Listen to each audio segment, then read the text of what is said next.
All right, guys, so episode 144 of the Daily Block is right now. I just wanted to give a little bit of a intro to this one because I'm calling this video The Storm, and you guys get to just see kind of the mass busyness. That was my day on Friday. You go from Skype meeting to phone to phone, it just kind of crazy. But all in all, it was a really positive day. And yeah, so I hope you guys enjoy this.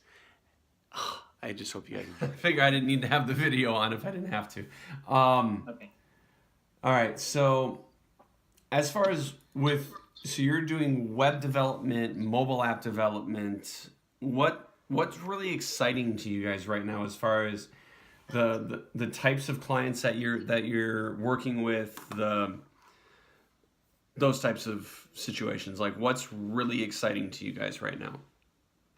Exploring the new technologies. That is what makes us exciting. For example, if I say the Adobe Business Catalog is a platform where it's a closed platform. Right. You can't do outside the circle there. But we explored it and we did something extraordinary in that, and we explored out of the box, and we achieved client's requirement perfectly there. Nice. So exploring new technologies is what makes us exciting, and coming up with new solutions. That is what. Okay.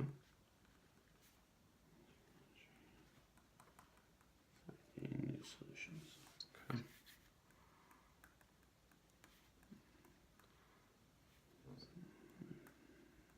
Awesome.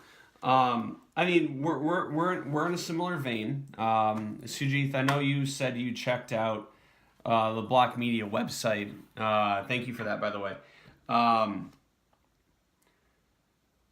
One of the things that we are devoting a lot of time and attention to is brand development from the internal perspective as well as from the external perspective, so that we truly know, so that our clients truly internalize who they are in their brand, as well as they have the ability to connect that internalization of their brand to the end consumer.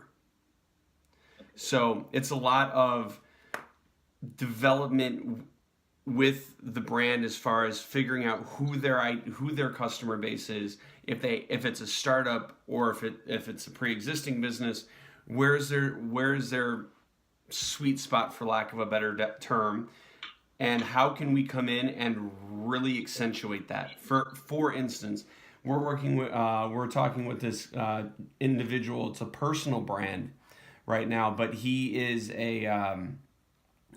basically he got his start on YouTube. He's a content developer, but the content that he develops is he does hip hop breakdown videos, where he dissects the formulation of a particular song, and then he distributes that content out. But the problem that he was having is that his brand was so scattered, because where he had content was all over the place and no one real concise way to deliver it outside of YouTube. So we worked with him to really have him internalize his brand and where he wants to go with it. And then everything else just becomes an ancillary offering. It's, okay, well, we can do content creation, we can do content curation, we can do social media management, social media strategy, we can do traditional, non-traditional ad, we can media development, video, photo, graphic design, we can do all of that. So, and I mean, collectively, my team's got 40 years of experience in the industry. Okay. The organization might be new, but we've been doing it for 4 decades. Good. Okay. But yeah, and I'm just really excited about platform development as far as individual end user consumerism. Yeah. Where is people's attention going, and how can I take advantage of it? In the best of ways possible. I don't want to do it in a negative way. Yeah, absolutely. What's up, man? What isn't up?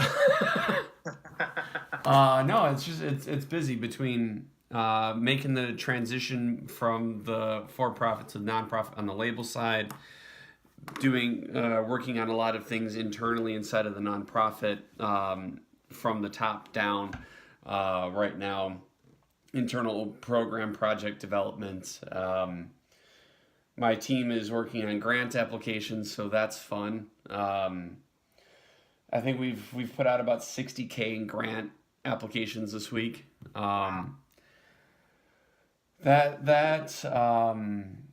Putting a renewed focus on client acquisition for the agency. And actually, earlier today, had a call with Sujith. I can never pronounce it. Yeah. I have a call with him today. Nice. I think right after this. I'm serious. I think, at 11:45, I'm supposed to talk to him. But yeah, so that was that. Had an interesting conversation with him this morning. I've got an 11 o'clock and a noon, and my day is just back to back. But it's just progress and building and finding ways to continually create new relationships and That's awesome. So how did you come up with the idea for the nonprofit label? So I will give you the abridged version. March last year, went to South by. Got connected with an individual who's now a partner of mine. Last August, I went and spoke at his music conference that he hosted in Brooklyn. That went incredibly well, very well received. We kind of developed a bit of a bromance, and I actually brought him on board my agency as a CTO, and he had formed this nonprofit organization regarding around music career development and education back 2014, and he approached me one day. He says, "What would your thoughts be on moving the label inside of the nonprofit?" And originally I was like, it was the selfishness in me. It's like, okay, this is mine. I've been developing this for the last 6-7 years. I'm not just going to walk away. And he's like, no. I don't want you to walk away. I want you to still do what you're doing, but I want to do it like this. And then we started getting into the weeds of it all. And I'm like, this is really developmentally exactly what I've been conceptualizing for years, because it's not about it's not about the organization. It's about the artists. It's about the community first. So, we're now sincerely putting the community, our social responsibility, our accountability to our artists ahead of our own. And plus, everybody always complains about how do you make music or make money in the music industry, right? We hear this all the time. Well, now we can identify grant opportunities. We can go after sponsors. We can go after donations. All that turnarounds and benefits our artists. While developing that internally, we recreated how we structure all of the payment functionality and royalties and all that nonsense into actually a 75-25% power play to the artist, because we've created an internal artist advisory council, and that advisory council gets to vote inside of the artist fund, which accounts for 20% of sales. So they could then say, okay, well, we want to spend this on personal development, or we want to spend this on Spotify playlisting. We want to spend this on whatever across the categories. Yeah. But the vote is similar to how stock situations work, right?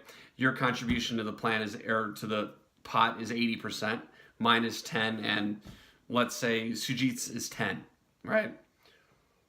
Your vote counts 8x mine. Got it. So everybody still gets to benefit. Yeah. But it's not a direct ego move, because artists are egotistical bastards and would want everything for themselves if given the opportunity. Sure. But it's just, I want to do creative things, and a music industry position like ours does not exist. There are nonprofit labels out there in the world. I think there's about 15 in operation right now. Really? But they're all very, very like tunnel vision because they're very geo-specific. So working in a specific city, a specific county, specific state, specific country, but not, or they're specifically very sonic. So one sound. Got it. And we span the globe. I mean, I've got artists in Australia. I'm working with artists in the UK, LA to New York. I mean, Chicago to Austin. I mean, we have people. So we're the only one in the space doing what we do. Very cool. How's the agency doing in the meantime, or is it a challenge of keeping up with both? It's a challenge of keeping up with both because I'm not a sales guy.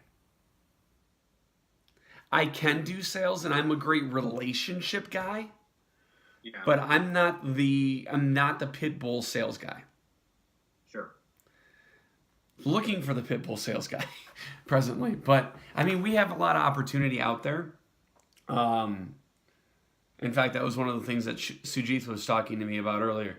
The opportunity is there. It's just a matter of the one struggle that I face in it is client commitment and getting them to be actually serious about it. For instance, he's got revenue streams, but they're all like everywhere but right in front of them. Yeah. So and he had actually taken a break for a while because he had like solopreneur kind of guy. He's like really kind of just got overwhelmed and shut down.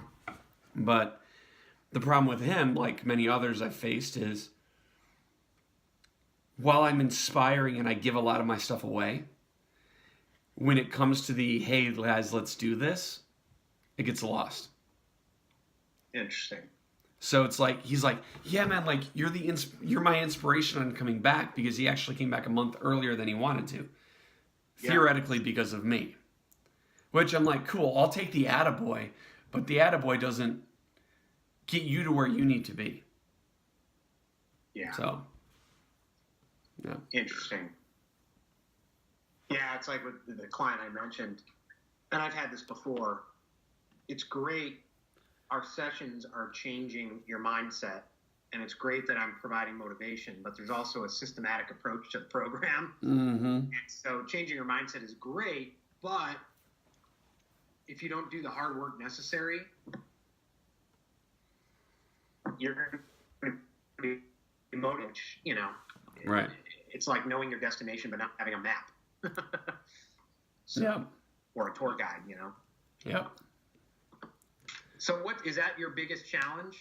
Yeah. Or yeah. I mean, it's because I'm such a relationship focused guy. I mean, I will give away a lot, and I know that but that's where my value proposition comes in, and that's where it makes me different in a sea of people who always want to take. I would rather give it away, but inevitably we cross that tipping point between, okay, we're having a friendly conversation about how you can grow your shit, into, okay, let's really get into the weeds and make this work. Right. And then have that serious commitment to do so. I built an agency, a PR ad agency, Nice. over 13 years. And it was one person. It was successful. About 7-8 years ago, my revenue was doing great, but I was a complete mess. I was overwhelmed. My wife was frustrated. I was frustrated with my clients. I'd go up after dinner into my home office. I'd come down at 4 a.m, get up at 6:30, do it all over again. And I was like, I'm going to give it up. I'm going to go work for someone else, even though I hate it. And so I did a whole program, and long story short, it worked for me. I leveled it up. And that's why I'm a coach today, because I want to help people do the same thing. But one of the lessons that I learned was, money and what you charge, it's not just about you and making yourself financially set. Right. It's also about setting a price so that your clients take you seriously. Right. And that's why it is, the less they pay, giving away free stuff. I do a lot of free stuff. I have videos everywhere. I give a ton of free stuff. But when it comes to brass tacks, And I'll tell my clients, listen, if you want to do a call about, like, I'll network all day long, but if you want to do a call like, hey, I want to do your coaching program. Right. And then you're like, maybe, and this and that. Like, it's like, no, here's what it is. That's what it is. Say yes or no, or I don't want you in the program. Right. And I learned to do that. And at first I felt like an ass doing it. But I run into situations. So this woman I'm talking about strung me along for a week, jumped into the program, finally paid, talked about how she used her Christmas bonus to do it. And now guess what? I'm chasing her down. And so to me, I should have charged more because I want people to bring their A game. And I used to take clients from my PR firm just to make a quota. Well, I'll take these clients. They didn't fit my vision. They didn't fit my values. And more importantly, they weren't paying enough to be invested for them. So, Funny. I like asking this of everybody that I talk to only because it throws them off. How can I help you? The biggest ways, two ways I think are, you're in the Facebook group, right? Mm-hmm. Is, engage, ask questions, post, engage in there. I want to get that engagement. There's people in there who really need help. And I want that to be a support network so the more people can feel comfortable. All you need the 10% or less of the people who are going to engage and ask questions, and then it lets everyone else feel comfortable. Right. And then the other thing, I have a weekly email. And if I could throw you in that list, I'd love to. Yeah, absolutely. Some of it might be stuff you see elsewhere, but I try to be unique across them because I have people, LinkedIn who are in my Facebook group. So I try to do different stuff in there. Right. But that would be it, really. Okay. Likewise, how can I help you? I mean, I don't have an email group yet. I don't know. It's always a fun question to answer. Yeah. That's why I always ask it first. Yeah, right. Exactly. But well, it was funny. I asked, I put in, be careful what you wish for. And it's totally, I love it. I love talking, and I love listening. I love learning from people. But I put in there, hey, in the Facebook Live, here's my calendar link. And everyone scheduled it for Friday.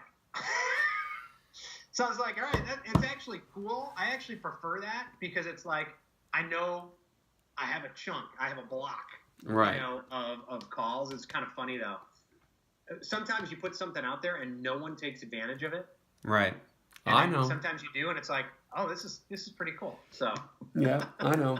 But yeah, I mean, other than that, it's just, I don't know. Like, as the agency grows, I might come to you with feedback, or maybe if you know somebody prior situations, I'm like, you just go and run the shit, dude. Like that's what I want you to do.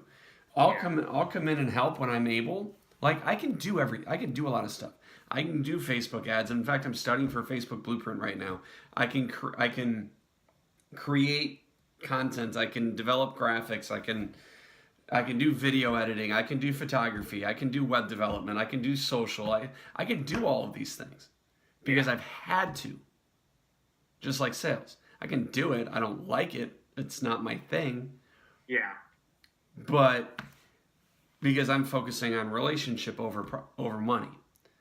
So but I need somebody who can kind of come in and balance that duality and focus on money over relationship. Right. Yeah. But yeah, so it's, I don't know, if you have anybody in your wheelhouse, I would be interested in maybe doing the sales game. Yeah. Or anybody, I mean, I'm looking for a very specific set of clientele though, too. Like I'm personally wanting to focus on a lot on individuals developing personal brands. Like we could do the corporate shit from 30,000 feet if we want to, but personal brands are where it's at. And in essence, I want to create a culture around influencers. Yeah. And that's the personal mission. Like that's the cool thing to do. Like that goes around with with like what I want to do of doing cool things with cool people. Yeah. So, I mean, it all Yeah. So. Cool. Well, let me know if I can help. I will. I'll think of anyone in the wheelhouse. I mean, Mike's definitely one that comes to mind right off the bat. Right. And I know now that he's not with Matt Genie. He's a free agent. Right. Now we're supposed to be doing brunch this weekend, but he's canceled. Mike? Yeah. Yeah. But he's canceled on me before, so I'm not holding my breath. It's funny. But yeah. So. Cool. But yeah, man. Well, glad we got this chance to know each other a little bit. Yeah. And I'll get. I guess I want to ask this one last thing regarding the Facebook group. Yeah. What do you want to see more of, and what like turns you off as like the head of the group? Like, because the one thing I don't want to do is I don't want to be putting content out there for them or being engaged in a way that is counterproductive to the group's purpose. Right. Yeah, I think, links. Me, for myself, I'm quite new to LinkedIn. I mean, I've been on LinkedIn for years, but do you know what? When I first set it up, because I didn't, I couldn't really get my head around it. It was one of those things that other forms of social media took prevalence, and it was Facebook, it was Instagram, it was Twitter, and LinkedIn was pushed right to the back. But it was only, I kept hearing people say, if you use LinkedIn in the right way, it's a very powerful tool, because Right. like-minded people, the instant connections that you can make, are incredible. And that's the thing, so I kind of wised up. I mean, with my work and what I was doing, I was getting a lot of weight and a lot of pressure on me via Facebook. I mean, the people that were reaching out, they were kind of really draining me emotionally. They were draining my time, and I had to make a decision that, a real kind of cut-off, or at least a detox, a long detox from it, was very much needed. So I came off of Facebook. I just continued doing stuff on Instagram and stuff like that. But, it was around about 3-4 months ago, where someone said, just really concentrate and focus on LinkedIn because of the people that are on there. So I'm very, very new to it, Philip, and it's, I'm just making these awesome connections. I'm kind of trying to put out as much, content as I can for people to know, A, the mission that I'm on, B, what my purpose is, and C, get to know kind of me more as a person and what drives me and what I'm about. If people can work with me, or they want to help me, or kind of collaborate. So that's my plan on what I'm on now. I mean, I've got no kind of real preconceived ideas or ambitions really, except that I do want to make connections with people that are in the same industry, or are in some way connected to it. People that put on exhibitions and people that put on shows and events, for Right. speakers to go there and speak, anything like that. So I'm just kind of taking it a little bit easier at the moment and just kind of letting people know who I am and what I'm about. Nice. Because I think Gary Vee says it's like, the content that you put out and the stuff that you do without actually selling something or asking for something. Those are like the jabs that you put out, ready for the jab, ready for the big kind of right hook or the right cross. Right. So that's all I'm doing at the moment is jabbing in a way. You and me both, brother. It's actually funny that you kind of mentioned your thesis around LinkedIn and kind of the story behind it, because I've been involved in LinkedIn for a long time, but have never really been active on it because I've been so busy in building, obviously building the businesses. Hold on. Oh, excuse me. That I've been building not only the businesses, but the other platforms, Facebook, Instagram, not so much Twitter, YouTube, but I mean, but only recently. It's time-consuming, isn't it? Right. It does take a lot of time and effort. Right. Like, I mean, I've put out 143 episodes of the vlog right now. Like, I'm working on episode 144. Like, this is not. Like it started at January, I think 6th of 2017. I started vlogging. Mainly, obviously, inspired because of Vaynerchuk, but also because I kind of like anti-Vaynerchuk in that way, because he's like everybody else, showing people what it's like from the top down. Yeah, his content's real. Yeah, his story's real. He's compelling. Like I have 3 of his 5 books. Like I'm part of. Hello, that was weird. Sorry, it just completely went dead there, Philip. Sorry, mate. No, you're good, man. It's technology. I'm not mad at you, brother. It can be your best friend. It can also be your worst enemy. Amen to that. No, you're good. You're good.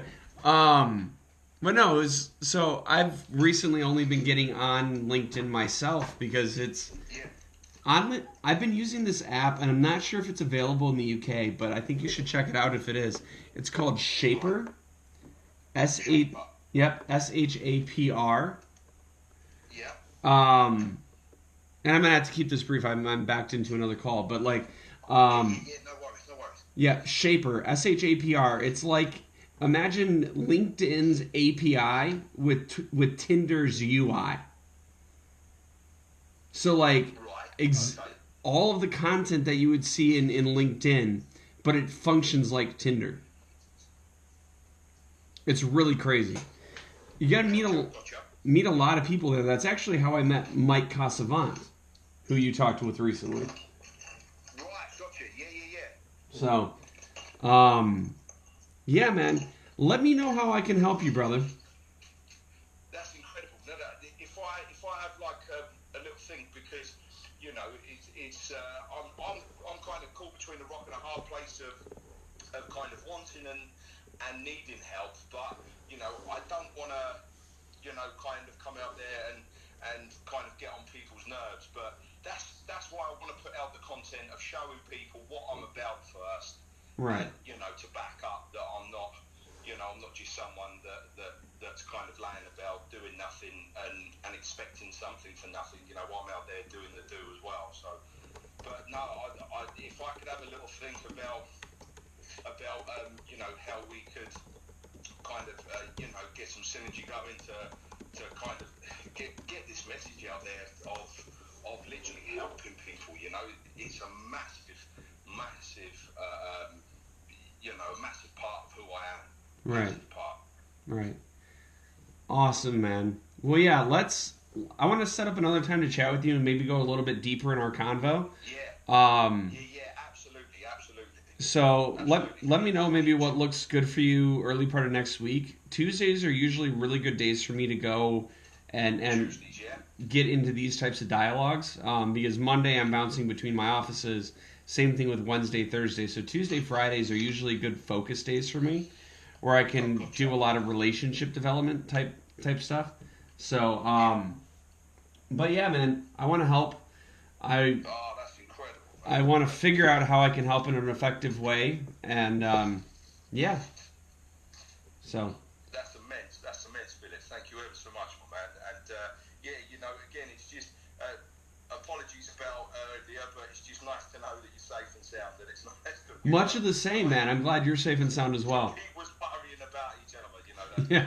That's cool, man. Honestly, but no, really pleased and happy that we got to finally speak, even if it is this brief. But it's not about quantity; it's about the quality, my friend. And man, it's definitely that with you, sir. So no, I thank you ever so much for calling. I know you're a busy man and you've got that other call waiting. So if I look in the diary, see when's good, Tuesday, and we'll take it from there. I'll send over some times if that's all right. That sounds great to me, man. Top man. That's incredible. Awesome, Jamie. You have yourself a fantastic rest of your day. Enjoy when your bosses get home, and Absolutely, man. and we will speak again very soon. And always hit me up via Messenger. I'm always around. So. Top man. All right, buddy. We'll talk to you soon. Nice one, Philip. Nice one. Stay blessed, my man. Take You as care. well. Bye-bye. Like,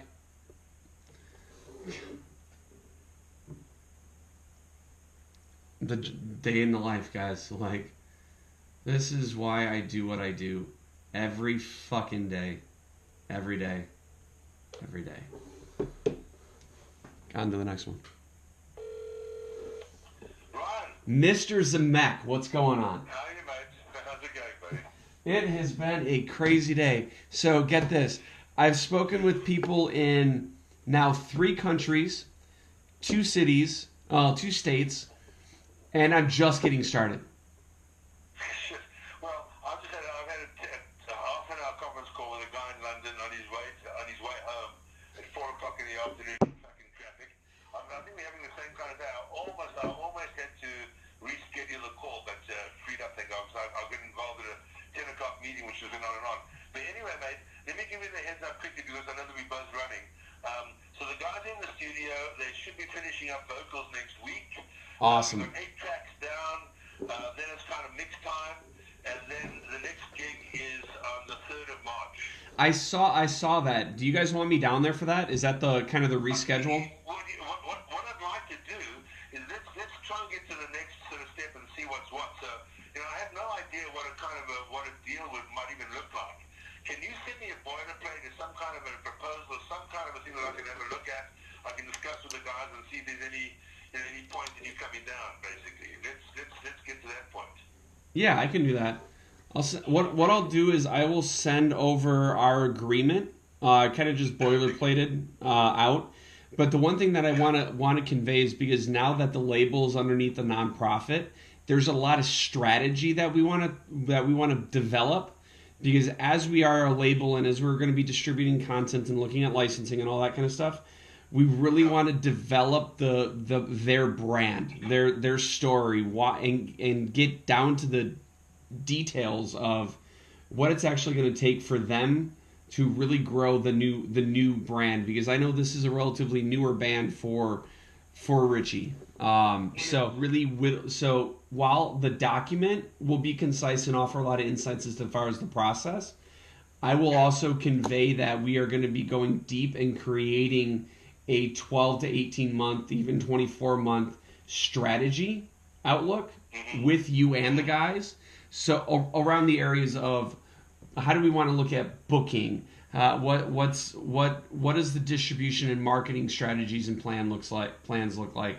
What does what's the story that we can compel, or what's the compelling story that we can tell for licensing, so that when we directly approach a music supervisor, we approach them the way that they want to be approached. And then what on the branding side, what does the ideal fan look like for them? What do they look like? How do they consume content? Where are they consuming it from? And how are they spending their money? And once we can identify... Those are all great questions, and I think we can probably sit down and answer most of those. What is kind of intriguing to me is this non-profit situation. I don't understand how that comes in. Obviously, the band is not going to be... The band has to profit. Well, keep this in mind. The label's the non-profit. The bands aren't necessarily. Okay, so... But, and it's still royalty-based and all that other kind of stuff. And this in mind too, regarding the why the label made the nonprofit move, is because now we have just afforded ourselves the ability to create more opportunities for our artists. Because the one thing that I always hear, and you hear this too, is how do you make money in the music business? And the way that you make money in the music business is by doing creative things that set yourselves apart from other people. And the way that we as a music company, which, I mean, we're a label, but we're really a development company, a development agency, a development org, that we want to create not just today money, but long-term sustainability at scope across the brand. So it's looking at grant opportunities. It's looking at other financial sponsorship opportunities. It's looking at different investable opportunities. And all of it coming from the label is we've now effectively just made ourselves a fully artist-driven company. So how that, I mean, it's all for the artist. It's all so that when we are working with the artist, we're putting our best foot forward, the ability to create as much opportunity as possible, and be effective in the process. I mean, collectively, I mean, art, between me and my other partner as the main two music individuals, I mean, we've got 40, 50 years experience in this game. Like, him more so experience than mine, as both musicians and as industry. So what we're doing is not being done in the market right now. So like, if you try to like research, I mean, there's 15 nonprofit record labels in the world. We are the only one doing what we do, because we're the only one operating at scale. That's really intriguing. We're the only one operating at the scale that we are, and how I mean that, many of these other nonprofit labels are operating in a very specific region, so a specific county, a specific state, a specific whatever, or they're operating in a very specific sonic direction. So one type of artist, one type of sound, and that's all that they do. Well, we operate in 3 countries. Yeah. Like, we operate in... Which countries are those? Right now, obviously the U.S., Australia, and we're toying around with some UK work right now as well. Yeah. So, and I mean, and so we're around the world, and we're also coast to coast. I mean, we've got artists that we're working with. In fact, I'm signing a girl next week, who should be signing a woman next week, who's originally from Philadelphia, but now is based in L.A. So we'll have L.A. to New York, Chicago to Austin covered. Like, our reach is immense. Yeah. Well, listen, man, this sounds great. Let's have a look at what you've got in the meantime, so we can get a little bit deeper into it, and then I'll send you some stuff as soon as we've got some of those board mixes even. Let me send some of those to you so you can keep up with us. Okay. And then let's possibly aim for March the 3rd. But let me have a look at what you got in the meantime. All right, guys. So quick update on the vlog. Before I get ready to head out of the office. Oh man. So India, the UK, South Carolina, Nashville, all have been on the phone today. Oh man, it's been a massively crazy day, but I love it. Like, this is what I live for. But in the car, or heading into the car now, got at 12 o'clock. I'm going to grab more coffee because apparently I decided to drink all mine already. And got a lot more shit to get accomplished. Go check out the new record, Dylan Lloyd, Steven Jerzak. Then and Now, the EP is out, available everywhere. Oh man, it's a great record and a strong record for us to hit the year with. It's sitting comfortably on iTunes singer-songwriter chart at 49. It peaked at like 14 yesterday. So let's get it back up there, guys. And yeah, thank you from the bottom of my heart. All right, so we're back in the car. Like, running. It never ends, but I love it. Like, sincerely, this is the best thing in the fucking world right now. Well, one of the best things in the world right now. But yeah, so on to the next meeting, on to the next call, on to the next thing. Go do shit, guys. Go fuck. All right, guys, so I'm back in the car. Just got done with that meeting. Really interesting one. Yeah. Sometimes you just feel like you're being sold to, which is something that I never wanted to, or never want any of my clients to feel like. Let's come to a mutual agreement on something. Don't try and sell me, because my friends, you can't sell to me. Like, show me value and just give me purpose with something. I'm all over it. But the minute you try to sell me, I'm already gone. So, words of wisdom. All right, so the adventure, the journey continues. So from between the last segment and this one, ran my son to the orthopedic specialist because, as you guys caught the other day, he busted his ankle. Thankfully, he's fine and should be healed up in no time. He's got those Wolverine types of the ability to regenerate. But that, had a really, really good conversation with a magazine editor and co-owner, talking story, talking content, talking potential collaboration on a few different things. So that, now on my way to a photo shoot. And then there's gonna be mass amount of editing to today's vlog because it's just so much happened today. And yeah, so catch you guys in a bit. All right, so that was episode 144. Be back on Monday with episode 145.